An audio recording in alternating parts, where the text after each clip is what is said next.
क्योंकि माँ और पुत्र के बीच में कोई मर्यादाएं नहीं। वही बेटा जब छोटा होता है तो माँ, यदि माँ प्यारी हो जाती है तो बेटा ही माँ के बीच में जब सेवा करता है तो कोई पर्दा नहीं होता है, कोई भावना उचित नहीं होती है। इसलिए हमारे शास्त्रों में मातृत्व रूप को 4 दर्जा दिया गया है। 4 दर्जा मातृत्व रूप को दिया गया। पहला दर्जा क्या दिया गया? बेटी का, यानी कन्या।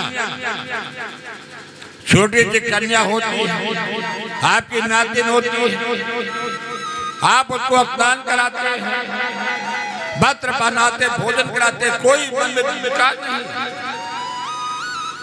वही जब बेटी बड़ी हो जाती है तब भी पिता के मन में विकार नहीं। पाला। दूसरा, वही बेटी जब मेरी बहू बन के जाती है या दूसरे के घर की बहू बन करके आती है, वह क्या बन जाता है? मर्यादा की दीवार। ये मेरी बहू है। और जब बहू दोपहर में भोजन परोसती है तो चाहे अपने पति के लिए हो, बाबा के लिए हो, सब कोई हो, उसके मन में द्वेष नहीं रहता, एक समान भोजन कराती है। इसलिए माँ को क्या कहा गया है? देवतुल्य। उस समय देवता हो जाती है, न किसी के पुत्र रहते, न किसी के कुछ, वह देवतुल्य हो जाती है, सती पूजा हो जाती है। इसलिए हमारे शास्त्रों में 4 रूप दिया गया है। तो यहाँ पर बाबा को बड़ा आत्मज्ञान वेद व्यास जी,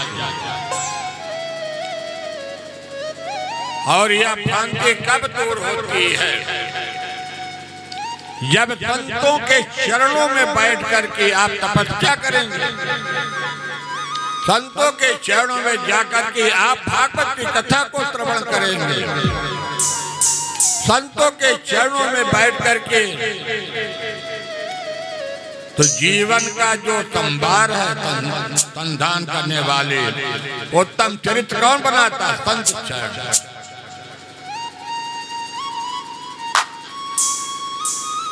जब आप जाकर के संतों के चरण में बैठ जाएंगे तभी जीवन में परिवर्तन आ जाएगा। आप लोग देखिए प्रत्यक्ष उदाहरण, यूट्यूब चैनल या टीवी, जैसे वृंदावन के परम पूज्य संत प्रेमानंद महाराज, क्या जिनकी किडनी आज 25 साल से फैल है, अभी उनकी डाली थी तो ही कहीं को चले गए, पर जितनी राधा रानी के चरणों बैठ करके राधे राधे बोलते हैं, उदगिरी कितोरी जी के चरणों की यात्रा लेकर के बाबा की अभी भी जीवन दान चल रहा है, और उनके चरणों की धूली प्राप्त करने के लिए लाखों लाखों लोग वृंदावन में लाइन लगे रह जाते हैं। ये संत की धूली है। सुखदेव जी जीवन में इस भागवत के माध्यम से हम लोगों के जीवन के चरित्र को संवारा है। ज्ञान दिया, भक्ति दिया, वैराग्य दिया, तीनों चीज दिया भागवत में।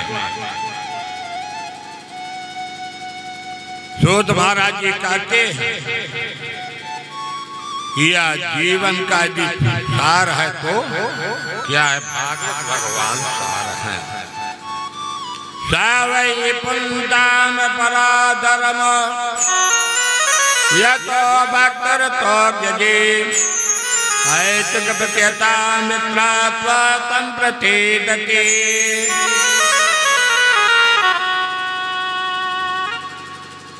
सूत महाराज जी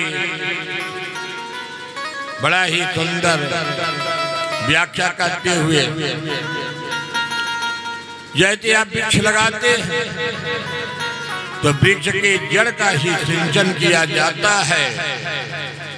अब वृक्ष के जड़ सिंचन करते करते एक दिन वह वृक्ष विशाल रूप में ले लेता है, हरे भरे हो जाते हैं। इसी तरह से मेरा यह भागवत धर्म है। हम लोग यहाँ आकर के क्या करते हैं? कोई दुर्गा जी की पूजा करते हैं, कोई काली जी की पूजा किए, कोई भोलेनाथ की पूजा किए, पर भगवान नारायण की पूजा करने के लिए कोई नहीं तैयार होता। क्योंकि हमारे नारायण कहते हैं आप पूजा करके चले जाइए, जब उसकी इच्छा होगी। शंकर जी 6 महीने बढ़िया सेवा कर लीजिए, प्रसन्न हो जाते। हनुमंत लाल जी के बढ़िया सेवा कर लीजिए, लड्डू चढ़ाते जाइए। पर भगवान नारायण को बंदर पुष्पार्चन करते जाइए, ठाकुर जी को बढ़िया भोग अर्पित करते जाइए। भगवान उतना देते जितना आपकी जरूरत है। नारायण ज्यादा नहीं देते, जितनी आपकी जरूरत उतने में भगवान नारायण का कार्य। जैसे रुक्मिणी की आंखों में कौन था? भगवान नारायण। और नारायण की आंखों में कौन है? रुक्मिणी महारानी। सूत महाराज जी ने भगवान के 24 अवतारों का भी वर्णन किया है। और भगवान ने 24 अवतारों में भगवान के 2 अवतार सर्वश्रेष्ठ हैं। इसमें कोई अंतर नहीं। अंतर क्या? राम कृष्ण 2 एक, अंतर नहीं निभेद। और इनके नयन गंभीर, उनके चपल। हमारे भगवान कन्हैया कहते, भगवान कन्हैया माखन मित्र खूब खाते। अभी तो पहला दिन है, चौथे दिन आपका नाती तैयारी करवा लिया तो खूब खिलाएगा चौथे। तो राम 2 एक है, अंतर नहीं निभेद। इनके नयन गंभीर, उनकी चपल भी। हमारे प्रभु राम गंभीर है, नैना विराम है। और कन्हैया जाकर के घर घर में माखन मित्र खाते।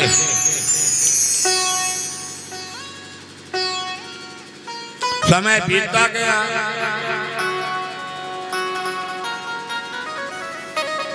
वेदव्यास जी को बड़ी चिंता बढ़ जाती है कि जिन भागवत भगवान के मैंने रचना किया,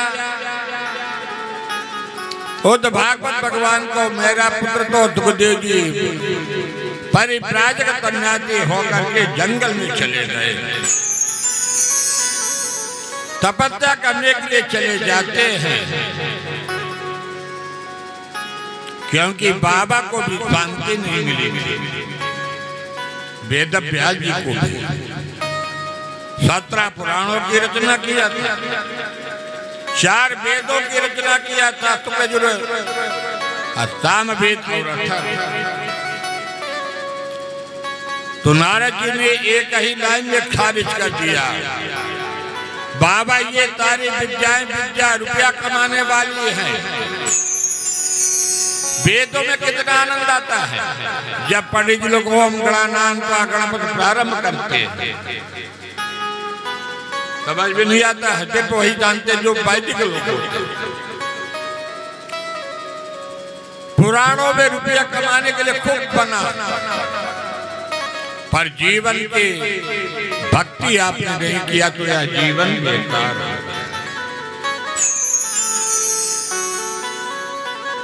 उन्होंने कहते हैं कि प्रभु अब तो वृद्धावस्था आ गई है, अब वृद्धावस्था में भगवान के भक्ति कैसे हो, अब तो किताब लिखा नहीं जा सकता है। तो नारद जी ने एक ही शब्द कहते हैं, नायद बद चरित्र पदम मरे तो जगत पवित्रम प्रगणेत कैर्चितो तद्वायतं तेतमुतन्ति मानतान त्रंता निर्मन्नुत तीक्षया। जैसे अच्छा सरोवर है, और सरोवर में यदि हंस का जोड़ा नहीं है तो वह सरोवर नहीं। यह शरीर सुंदर है, पर इस शरीर में भगवान की कथा रूपी तो यह शरीर व्यर्थ है। नारद जी ने जब उपदेश दिया तो बाबा कहते हैं कि मैं अवश्य ही भागवत की रचना करूंगा। सुखदेव जी राजा परीक्षित जी को 4 श्लोकों में ही भागवत के उपदेश देते हैं, और 4 उपदेश में भागवत के जाकर के 18,000 श्लोक तैयार।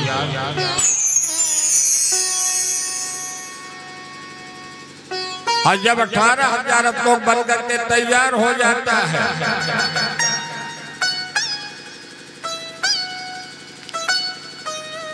सुखदेव जी कहते हैं, राजन परीक्षित जब समय आएगा यह भागवत की कथा परीक्षित जी के लिए सुरक्षित कर दी जाए।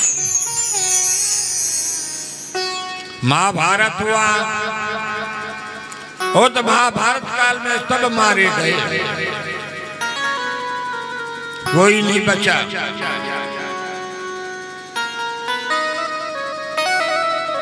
अश्वत्थामा द्रौपदी के पुत्रों की भी हत्या किया। अभिमन्यु के पुत्र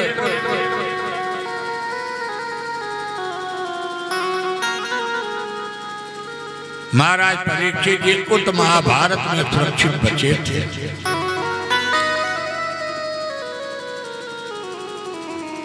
आज भगवान की विदाई हो रही है।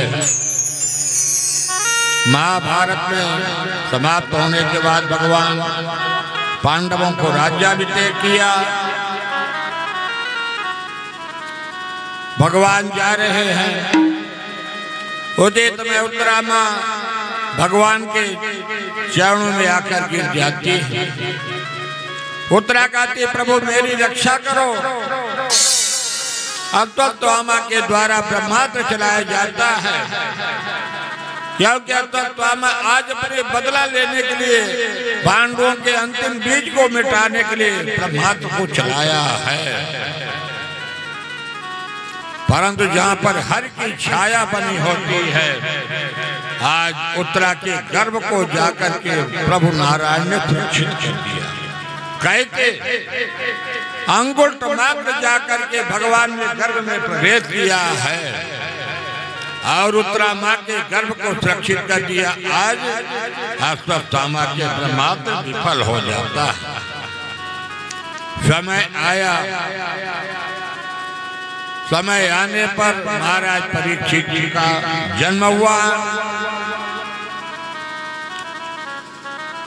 आज हस्तिनापुर के कुछ काल के बाद उनको राजगद्दी दे दी जाती है।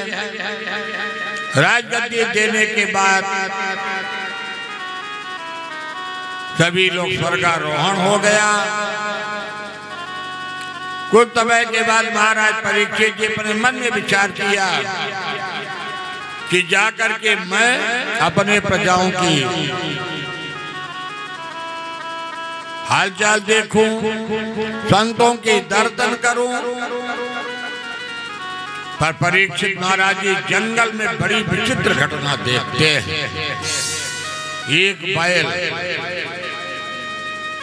बैल के सामने एक शूद्र और गाय।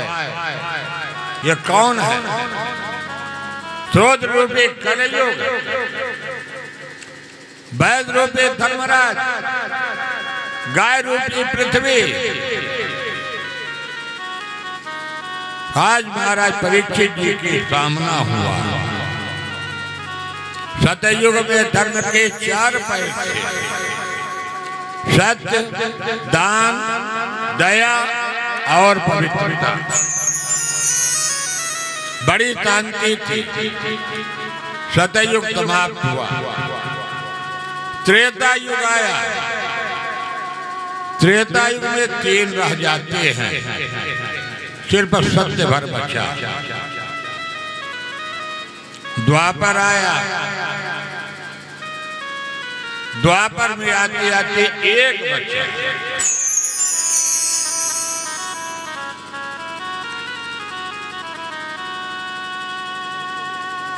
आज पांडवों के जब महाराज परीक्षित जी देखे तो परीक्षित जी अपने धनुष को खींच लिया। ये जानते किसका राज्य है? महाराज परीक्षित जी का राज्य। और परीक्षित जी के राज्य कौन हो? तो हाथ जोड़ करके गिरा कलयुग।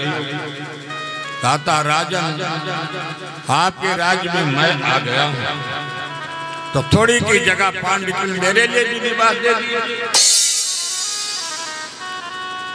तो महाराज परीक्षित जी को तीर स्थान देते हैं।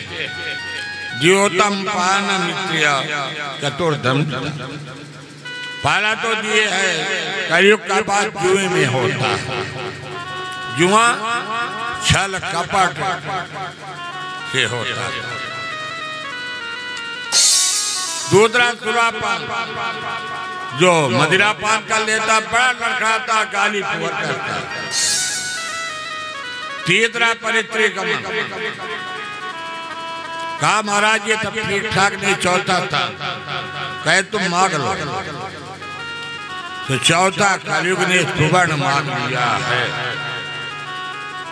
और यही सुवर्ण के भटकाता हुआ कलयुग के अधीन हो जाते महाराज परीक्षित। परीक्षित जी की बुद्धि विकृत हो जाती है। सभी कृत्य की यात्रा में जाते हैं। काले नाग को ही दर्शन किया। दरबाजे पड़े खड़े होकर परीक्षित महाराज जी बार बार चिल्लाते हैं जल के लिए कि आपके दरवाजे पर राजा परीक्षित खड़ा है, पर होनी को कोई नहीं डाल सकता है। आज परीक्षित जी क्रोधित होकर के जैसे मरे हुए तृप्त को आज उनके गले में डाल दिया तमीकृति के। और महाराज परीक्षित जी अपने राज्य को लौट करके आए हैं। उनका लड़का श्रृंगी जब ज्ञात हुआ कि मेरे पिताजी को कोई अपमानित करके चला गया, तो श्रृंगी जल सरस्वती नदी के उठा करके महाराज परीक्षित जी को श्राप दे दिया। जाओ, जो मेरे पिताजी का अपमान करने वाले व्यक्ति, यही श्राप सतवें दिन तक्षक नाग बनेगा और उस व्यक्ति को डस करके मृत्यु हो जाएगी। आकर के बालक पिता के पास रोने लगा। पिताजी के नेत्र खुले। पिताजी ने देखा कि ये तो साधारण कोई पुरुष नहीं है। ये कौन है? महाराज परीक्षित जी। और परीक्षित जी जब यह पता चल गया कि मेरी मृत्यु 7 दिन की शेष है, तो महाराज परीक्षित जी प्रतीक्षा नहीं किए, जल्दी से राज्यपाट को त्याग दिया। और त्याग करके महाराज परीक्षित जी ने गंगा जी के किनारे सुखदेव भागवत भगवान की कथा श्रवण करने के लिए गंगा जी के किनारे पहुंचे। सभी लोगों ने आए हैं, यहाँ पर व्यास जी बैठे हैं, पारातर जी बैठे हैं, समस्त देव देवांगनाएं बैठे हैं। महाराज परीक्षित जी के प्रश्नों का उत्तर कोई नहीं दे रहा। इतने में आज 16 वर्ष की आयु में महामंत्र सुखदेव जी का आगमन हुआ।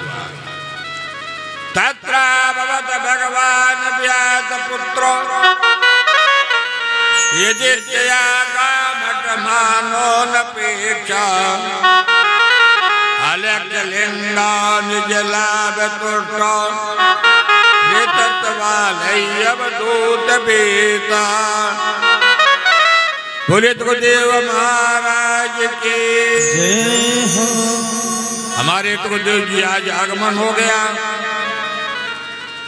महाराज परीक्षित जी जल्दी से चरणों में गिर गए, एक सुंदर आसन दिए और सुखदेव जी एक लाइन में अनेक प्रश्न करते। जानते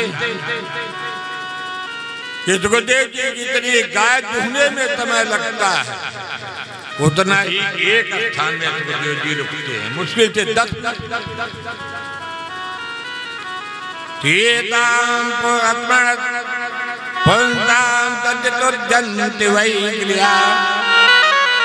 किम पुनः दर्शन यद परतन पाद तोचनादीवी। सुखदेव जी का अपने लिए कल्याण के लिए प्रश्न नहीं किया, जगत के कल्याण करने के लिए सुखदेव जी ने प्रश्न किया है। राजा परीक्षित जी कहते मैं तो आ गया हूं, और परीक्षित जी को प्रश्न ये था कि जल्दी मरने वाले को क्या करना चाहिए। सुखदेव जी परीक्षित जी को सुनकर गदगद हो जाते हैं और कहते हैं सुखदेव जी मैं तो आ गया हूँ, 16 वर्ष की आयु में भागवत कथा सुनाने के लिए सुखदेव जी राजा परीक्षित जी को आए।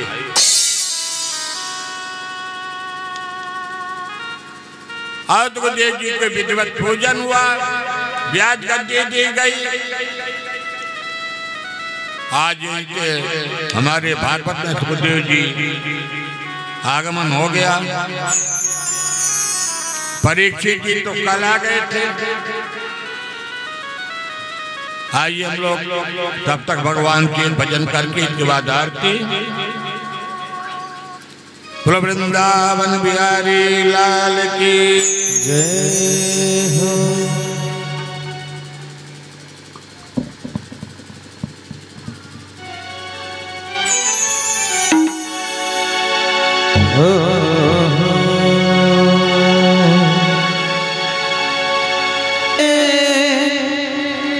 नौका के आका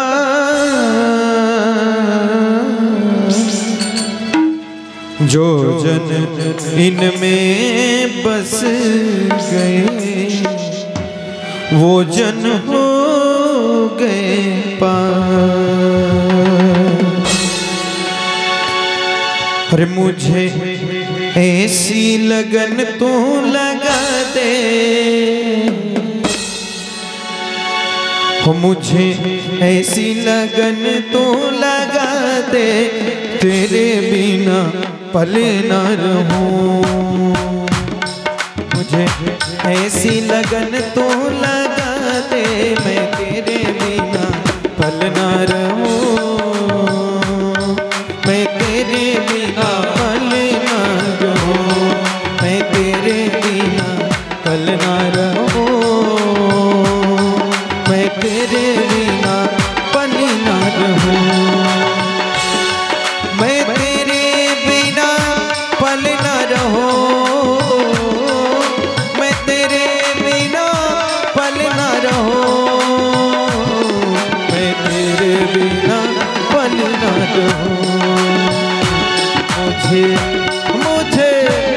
मुझे ऐसी लगन तू लगा दे, मैं तेरे बिना पल न रहूं, मैं तेरे बिना पल न रहूं।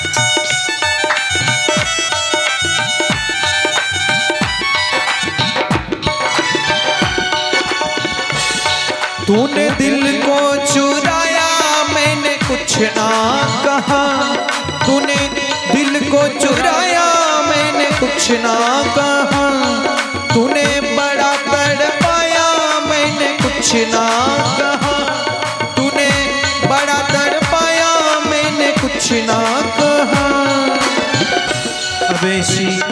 अब ऐसी झलक तू मुझको दिखा दे,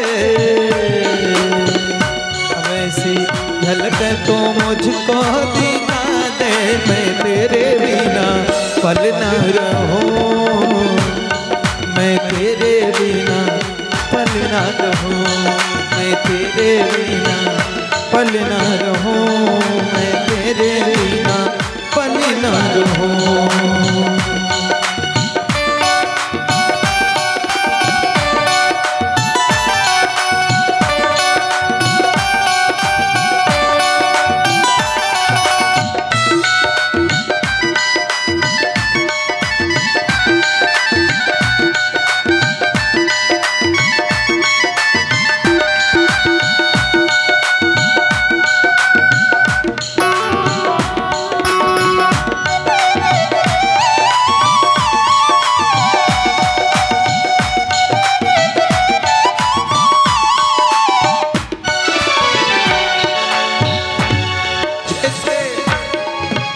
हो जैसे जल बिना मछली पल ना जिए, जैसे जल बिना मछली पल ना जिए, वैसे तड़पूं मैं घड़ी घड़ी तेरे लिए, जैसे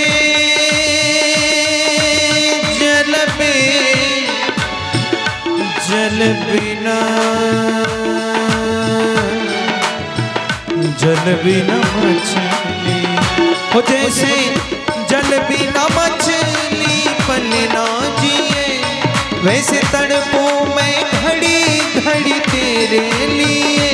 नशा प्रेम वाला,